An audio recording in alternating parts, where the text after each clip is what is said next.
Що купити, якщо у людини там 30-35 тисяч доларів? Ну, дивіться, практично нічого, ніяких однушок, ніяких там малосімей ви вже не купите. Це може бути якісь смарт-квартири в новобудовах, десь на Україні або пригороді Вінниці. Все.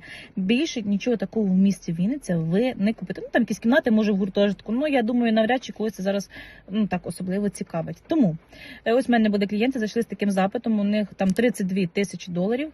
Був варіант дати перший завдаток на Кемпінг Сіті, був варіант на ЖК Добробут, але чекати кілька років.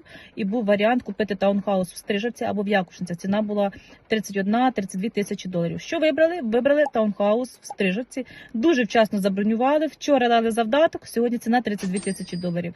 От вам вигідне капіталовкладення, от вам вигідна інвестиція. Тому інших варіантів, що таке придбати на таку суму, я в принципі не знаю. Або їх просто немає на ринку. Знаєте, можливо, я не знаю, а можливо, їх просто немає взагалі на ринку.